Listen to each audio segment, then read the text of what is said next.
Greetings and welcome to another edition of AUHSD Future Talks. I'm your host, Michael Matsuda, the Superintendent of the Anaheim Union High School District. And as our 8,000 podcast listeners know, that this show is all about the future of education. We've been so blessed over the last 90 plus episodes to have amazing guests from college presidents to students to teachers. And today we have three incredible teachers at Western High School. And I'd like you guys to each introduce yourselves, starting with Raquel Solorzano-Duenas. Thank you so much, Mr. Matsuda, for having us. I'm Raquel Solorzano-Duenas. I teach social science, U.S. history, and AP U.S. history here at Western High School, and I also serve as the 5Cs coach. And I'll hand it over to Mr. Sean Manning. Hello, my name is Sean Manning. I teach inventorship here at Western High School, and I'm also the CTE department chair. And I will turn it over to Karen. Hello, I'm Karen Clark Yamamoto, social science department chair and social science teacher, mostly teaching economics here at Western. I am also the Kindset coordinator through our AIME programs. So today we're going to talk about the amazing things going on at Western. And one of the distinguishing factors is this focus on entrepreneurship and the development of the incubator lab, the iLab for short. A lot of this was based on the Harvard professor Raj Chetty's work, which is all about the increasing gap between rich and poor in America, but more disturbingly, the gap in inventorship and entrepreneurship. And Raj Chetty's work has really influenced the work that we're doing in Central Anaheim. So Sean, you're a teacher in the iLab. Could you kind of share what Raj Chetty's work means to you as a teacher and us as a district? You know, and this also goes, I was at Magnolia before I was here. So our students are the subjects of Raj Chetty's work. You know, he talks about equality of opportunity. He talks about income equality, and he talks about the incomes of the neighborhoods. And ultimately, the education and the labor market outcomes. You know, when students do not have the opportunities to be successful in these tech fields as entrepreneurs, as inventors, then there's a good chance, an excellent chance that they won't be successful, you know, developing things like patents, applications, and doing that sort of work. You know, Chetty and his research, he really brings to light the fact that students who come from, you know, marginalized, underserved communities do not have the same opportunities as those come from the other side of town. In fact, he points out that if we could create ecosystems of entrepreneurship, America can quadruple the number of patents in this country. I mean, especially where young, low-income people can access ideas, access role models, and social capital. And I think that this is what we're trying to do at Western's iLab, to influence this whole ecosystem of entrepreneurship. I'm going to shift it over to Raquel, because I know you've done some amazing, you and the many teachers at Western have done some amazing work, but can you share some of the work that you're doing as a social studies teacher? Sure, happy to. So within social studies, obviously, we are trying our best to create informed, engaged, educated citizens who are going to lead us in the future. I began partnering with an organization known as Empowered about 5 or 6 years ago. I was working with my students on 20% projects, which was it's Google's idea, right? Give 20% of their time to do whatever they wanted. And I enjoyed doing that. However, I was kind of self-funding that. And so it took a lot. And then I was introduced to Empowered through Ray. And through Empowered, they not only provide us with lessons that have an entrepreneurial focus, but they also help us with some of the classroom funding so that we can purchase supplies and get these things into kids' hands and really get them experiential learning. It's not just on paper, but it's actually doing it. And one of they have a few capstone activities or projects you could do. One of them that is super high interest for our kids is Market Day. So students work to develop their own business. They create a business plan, they create their own marketing, and then we host an event. And so working up to that Market Day, it's an opportunity to really get to know your kids. And it gives you an opportunity, for myself, it gave me an opportunity to learn things about my students that I didn't know before going into this. So I learned very quickly which parents or families owned businesses already, owned restaurants, and they were already doing some of this work. But it also, to Sean's point about our kids and where we live, it also introduced me to kids. One student stands out in particular. She was living in a motel at the time, and I did not know this. And I was going through her cost of goods with her, and it was really high. Her group had decided to sell sodas because they looked at the list of businesses and realized no one was selling drinks. So they went sodas. And her cost of goods was super high. And so I had to start asking questions like, where are you buying your products that it's this cost? And then if it's this high of a cost for each soda, you're going to have to really mark it up to make a profit. And she explained to me that her plan was to buy sodas from the vending machine that was outside of her room at the motel that she was living in, and then resell that. So she was going to be paying, $1.75 or something for each can of soda and then trying to resell that. And without that opportunity, I may not have ever known that was her condition and where she was living. So I think that definitely highlights the fact that our kids have very diverse home lives, and providing these opportunities for them here at school. I take pride in Western. We're a very diverse campus, and having them do these things at school is not only a school project and it builds great community here at school, but it's going beyond the classroom, and it's helping families, not just the students, to be exposed to business practices and hopefully continue with that work later on. So we were able to work with her, and I was able to get sodas at a much more reasonable cost for her and sell that. And Empowered also provides the seed money. They provide business loans to our students. Once they pitch their ideas, they get business loans to start that Market Day. So there's no cost to our students.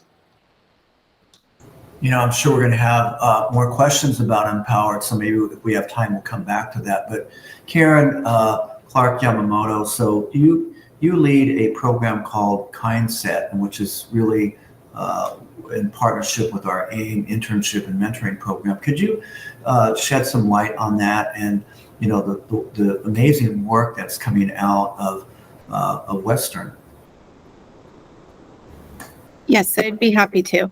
So again, with Kindset, as an AIME program district-wide, with a few of the students several years ago, they asked that since we are an AIME district-wide program, we should have students who are represented from every single high school. So that is one of the things as we do our applications every year, that we try and make sure we have a certain number of students from each of our 8 high schools represented.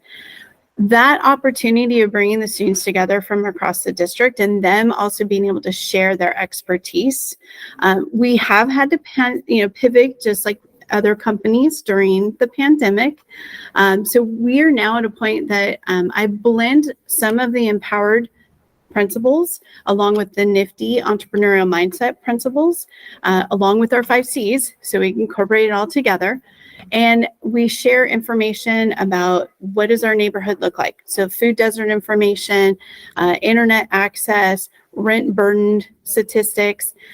Our focus is, again, how do we create products that will spread kindness within our community? So the students look at those other problems. How do we come up with a solution of a product? So doing very much the social entrepreneurship They then, as we took a tour of the iLab, looking at all the products, or not the products, but all the machinery available to them as they go through to manufacture a product. That generated so many more ideas. I feel like as we've gone through, because traditionally we had gone through with only maybe one new product idea a year. Last year, I think we ended up with about 4. This year we have 7 that we are looking at going through and manufacturing. And the kids are having to do it. They're learning from step by step. If I make a prototype, what worked, what's not working, how do we modify that? Does this hit also the message that we want to send out there? How do we spread kindness? How do we be a part of the solution and make our communities better? Again, what I absolutely, I mean, it's very growth mindset oriented, even for myself, having to learn. I didn't know certain things. We pull on each other's expertise. We look at our outside AIME partners, other members across our AUHSD community. How do we do this? Let's learn. And what I absolutely love is the kids really take on that ownership. And in some cases, they've run with it. And I haven't had to, other than kind of like guiding, or they take the ownership. One thing that Raj Chetty talks about is that exposure to innovation substantially increases the chances that children will become inventors. Sean, do you feel that that's happening, that this exposure to creation and innovation is, somehow motivating students to become inventors or business people? I feel like it's beginning to percolate, through an inventorship class that we teach here. We expose students to the iLab. Then we have cross-curricular opportunities for other teachers teaching other classes, other subject matters, to get their kids to come into the iLab, to expose them to what we do, whether it's public health or science or math, or our visitors coming this Friday all the way from Japan. You had students from other high schools working, I think, with Karen on through an AIME program, right, on how to solve food deserts, right? And you had a kid create an app. Could you share a little bit about that? Okay, so yeah, we had a student. It was the Job Corps program over the summer, where the students were paid $1 an hour over minimum wage to work in the iLab and solve a problem with food deserts. Christopher, a young man from Magnolia, and his group came up with the idea to create an app. So here in the iLab, we supported them and, taught him how to, gave him some mentorship in creating a database and doing some graphic design, and how to get the information into his app. And then Christopher and his team went out and they boots on the ground. They went to stores. They saw who was selling this organic food. That's what their app was called, Pure Plate, and they were sharing where the organic food sources were in the neighborhood and where any fresh food sources were in the neighborhood. Now, Christopher had a really heavy story. Like Mr. Matsuda, when you asked him what his parents did, it was a really heart-stopping moment. That mom, it works in the hospitality industry. Dad, maybe mom cleans rooms. Yeah. So yeah, and dad's maybe doesn't have a job right now. He's having some trouble, being with employment. This is a first-gen family, and Christopher is a lost Einstein, right? And he came into the iLab and he created an app. So Christopher is, seeing that, maybe he can take a different route than, his parents, who've worked very hard to sustain here in the community. Yeah, these are really impactful stories. Raquel, just coming back to you and this work with Empowered. Now, a lot of teachers are trained in this empty lot project. Could you share a little bit about that and how that training is helping teachers get more students involved and making the world a better place? Sure. Yeah. So another one of the capstone projects that Empowered has is the Vacant Lot project. And essentially what it is first framing kids' mindsets, getting them into the mindset to not just see problems, but to see opportunities and the potential. And I think that definitely connects back to the Roger Teddy article. It's about capitalizing on students' potentials, not focusing on the negative, but what could possibly happen. So it's the same thing with the vacant lot. And so a vacant lot is really just any empty space. It doesn't have to be, out in the city. It could be an empty space or an underutilized space on campus that kids want to change and reform and make it their own.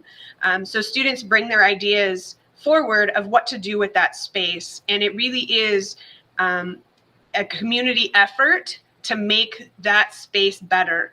So our students do talk about as they walk to and from school, they see different things, they experience different people, especially in these areas where we have high motel. Right here on Beach Boulevard, we have a lot of motels. So kids see a lot of things happening on their walks to and from school. And so this is our opportunity to not see it as a negative, but to see the potential, what could be in that space to better the community.